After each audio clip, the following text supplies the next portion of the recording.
پھینک دیا تاکہ ان پہ الزام لگ جائے۔ اب جب پتہ چلا قاتل نہیں مل رہا تھا تو یہ لوگ حضرت موسیٰ علیہ السلام کے پاس آئے اور ان سے کہا کہ اس مقتول کا پتہ نہیں چل قاتل کا پتہ نہیں چل رہا، کس نے قتل کیا ہے، تو آپ اس بارے میں ہماری رہنمائی کریں۔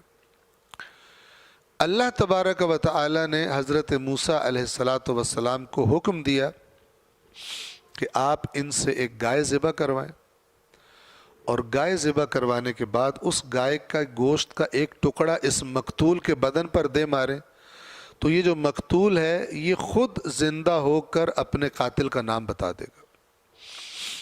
لیکن یہ ساری سٹوری بنی اسرائیل کو نہیں بتائی،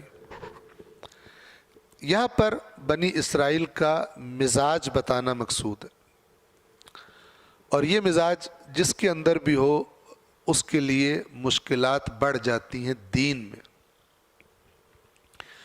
آج بھی بہت سارے ایسے مسائل ہیں کہ آج بہت سارے ایسے عقائد کی جنگیں ہیں، ایسے نظریات ہیں کہ جو صدر اسلام میں جن کا وجود ہی کوئی نہیں تھا۔ آپس کی لڑائیوں میں، فرقہ واریت میں، ایک دوسرے کو غلط ثابت کرنے میں ایسے بال کی کھال اتارتے اتارتے ایک لسٹ بنا دی ہے لمبی چوڑی عقائد کی۔ ایک مذاق ہے، ٹھیک ہے، اب ذرا توجہ سے سنیے گا۔ ایک لمبی چوڑی عقائد کی لسٹ بنا دی ہے، اور جناب ہمارے یہ سارے کے سارے عقائد ہیں۔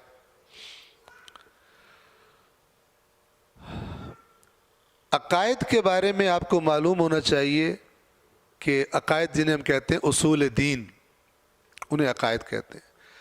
عقائد کا بیسک فارمولہ یہ ہے کہ عقائد میں تقلید نہیں ہوتی، عقائد میں تقلید نہیں ہوتی، باطل ہے۔ کوئی بڑے سے بڑا عالم، بڑے سے بڑا مرجع تقلید، بڑے سے آیت اللہ العظمی جو بھی لقب دیتا ہو، اس کو رائٹ نہیں ہے، اور نہ بھی ایسا کر سکتا ہے کہ وہ کہے کہ عقائد میں میری تقلید کرو۔ عقائد کا کیا فارمولہ ہے کہ جو آپ نے عقیدہ بنانا ہے اس کے لیے آپ کے پاس سادی ہی کیوں نہ ہو دلیل ہونی چاہیے۔ کوئی آپ سے پوچھے یہ عقیدہ کیوں رکھتے ہو، تو دلیل یہ نہیں ہونی چاہیے ہم نے اپنے عالموں سے سنا ہے، تو دوسرا کہے ہم نے اپنے عالموں سے اس سے زیادہ سنا ہوا ہے، اس کا الٹ سنا ہوا ہے، تو پھر دونوں اپنے اپنے عالموں کو پھر لڑائیں آپس میں۔ یہ دلیل نہیں ہوتی۔ یہ نہ کہ ہم نے عالم سے سنا ہے، بلکہ جو بھی عالم بیان کرے کوئی چیز اس سے کہیں کہ اس چیز کی ہمیں دلیل بھی دو، اور یہ دلیل نہیں ہوتی کہ جیڑا نہ مننے ہوتے وہ پھر حلال دا ہی کوئی نہیں۔ آج کل کے جو ڈرامے باز ہیں وہ یہ دلائل دے رہے ہوتے ہیں، جب ان کی بات نہ لگ رہی ہو تو کہتے ہیں ہون جیڑا مثلا نعرہ نہیں مارے گا وہ پتہ نہیں یہ ہو جائے گا، جو حلالی ہوگا اس کی آواز آئے گی، یہ ابھی اس کو آنسو نکلیں گے جو حلالی خون ہوگا۔ یہ حلالی خون کیوں ہے؟ کیونکہ اگر مجلس نہیں لگے گی تو اس کا مال نہیں کھرا ہوگا، بعد میں پھر اس کے نیچے آ جائیں گے سارے ریٹنگز اس کی۔ یہ دلائل نہیں ہوتے۔ دلیل ایک علمی ماحول میں سیکھنے سکھانے کے لیے، بات سمجھانے کے لیے کہ یہ دعویٰ ہے، یہ اس کی دلیل ہے، یہ عقیدہ ہے، یہ اس کی دلیل ہے۔ جس کے پاس دلیل نہیں ہے اس کی ایک پائی کی حیثیت نہیں ہے، میرا یہ عقیدہ، عقیدہ میرا بڑا پکا ہے۔ دلیل تیرے پاس نہیں ہے، کہاں سے عقیدہ لایا تو؟ اس قسم کے جاہلوں کی کثرت جو بغیر دلیل کے اندھا دھن سن سنا کے عقیدے بناتے ہیں، یہ آپس میں لڑنے کے سوا اور کوئی بھلا نہ دین کا کر سکتے ہیں نہ انسانیت کا کر سکتے ہیں۔ ان کو صرف جب ان کی اپنے اس اندھی تقلید والے عقیدے کے خلاف بات سنتے ہیں ان کو آگ لگ جاتی۔ اگر کوئی دوسری بات آگے کرے تو کیا کہہ کے آگے سے کہ یہ جو اتنے سارے کہہ رہے ہیں ان کو پتہ ہی کوئی نہیں، یہ دلیل ہے ان کی۔ اگر آپ عقل اور علمی اعتبار سے دیکھیں اس قسم کی باتوں کی کوئی حیثیت نہیں ہوتی دلیل کی۔ اگر کوئی کہے اکثریت جو ہے وہ یہ کہہ رہی ہے تو قرآن کہتا ہے اکثرہم لا یعقلون. قرآن مجید کا تو مزاج ہی اکثریت کے خلاف ہے. کہتا ہے اکثر بے عقل ہے، اکثر گمان کی پیروی کرتے ہیں، علم کے پیچھے نہیں چلتے. لہذا اگر عقیدہ کوئی ہم نے قبول کرنا ہے، بنانا ہے، تو وہ بصیرت اور شعور اور دلیل کی بنیاد پر ہونا چاہیے، نہ کہ بھیڑ چال ہونی چاہیے کہ سارے بچپن سے ہم نے تو یہی سنا ہے، ہم تو ہمارے گھر میں یہ والی کہانی پہ پڑھی جاتی تھی 10 بیویوں کی، اس میں یہ ہو جاتا تھا، میرا تو اس پہ بڑا عقیدہ ہے. اس کی بیس ہی کوئی نہیں ہے. پتہ نہیں کس نے گھڑ کے وہ سٹوری بنائی خرافات جس میں اہل بیت کی توہین ہے. اور لگی ہوئی ہیں خواتین لڈوؤں میں چھلے ڈال رہی ہیں، پتہ نہیں کیا کیا کر رہی ہیں، اور منتیں مانی جا رہی ہیں. بالکل جہالت، بھیڑ چال چلی جا رہی. کبھی چاندی کے چھلے، کبھی سونے کے چھلے، پتہ نہیں کیا کیا ہو رہا ہے. بیس ہی کوئی نہیں. پھر کس سے گھڑے ہوں گے؟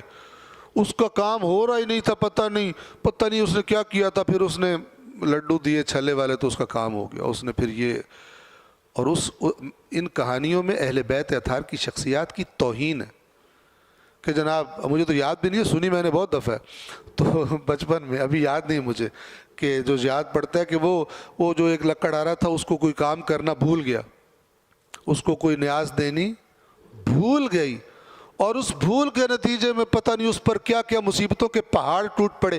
ایسے اہل بیت شرم نہیں آتی اس قسم کی بات کو قبول کرتے ان کی شخصیات کے بارے میں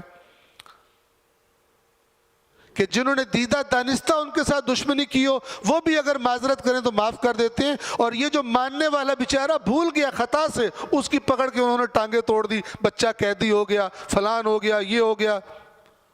خرافات. اس پہ دین چل رہا ہے. اور یہی جو اس کی اتنی پابندی ہو رہی ہے، نماز کی پابندی نہیں ہے. ایک نشانی یہ ہوتی ہے خرافات پرستوں کی کہ وہ دین کے اصلی احکام کو لفٹ ہی نہیں کراتے. اسی قسم کی گڑی ہوئی چیزیں ان کے پاس موجود ہوتی. کسی نے پوچھا یہ جو روایت ہے، سٹوری بیان ہو رہی ہے، یہ کون سی اہل بیت اطہار کی روایات کی کون سی کتاب میں یہ بیان ہوئی ہے؟ آپ لگ جائیں ڈھونڈنے، تا قیامت اگر مل جائے تو مجھے لا کے بتائیے گا. اینڈ میں کیا نکلے گا؟ ہمارے فلان بزرگوں نے ادھر انڈیا میں رہتے تھے، انہوں نے خواب میں دیکھا تھا. خواب پہ دین چل رہا ہے.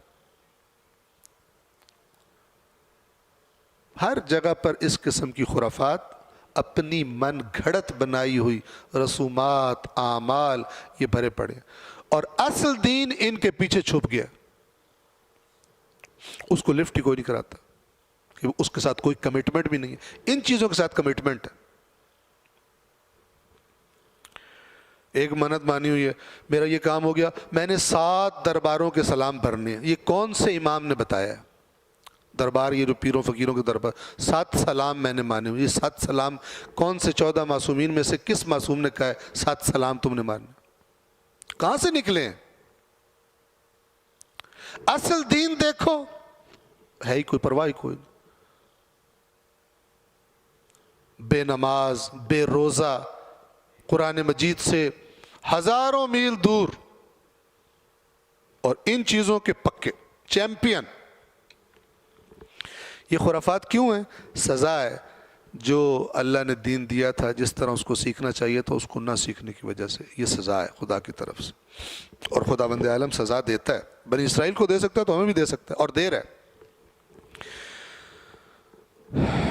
تو انہوں نے، حضرت موسیٰ نے ان کو سٹارٹ یہاں سے لیا کہ اللہ تمہیں کہہ رہا ہے، نبی جس کے معجزے دیکھ چکے ہیں. ڈھٹائی کی حد دیکھیے آپ، جن کے ہٹ دھرمی کے مزاج ہوں، ضد کے مزاج ہوں، سب کچھ، فرعون سے آزادی، دریا کا پھٹ، سمندر کا پھٹ جانا، اتنا کچھ دیکھ چکے ہیں. اب وہی نبی ان سے کہہ رہے اللہ تمہیں کہہ رہا ہے کہ گائے ذبح کرو. سوال ہی پیدا نہیں ہوتا، ذبح کر دیں گے. اب گائے کے اندر سے انہوں نے کیڑے نکالنے شروع کر دی، اور نبی کے ساتھ اتنی عظمتیں، اتنے معجزات دیکھنے کے بعد نبی کے ساتھ ان کا بات کرنے کا انداز دیکھیے. وَإِذْ قَالَ موسیٰ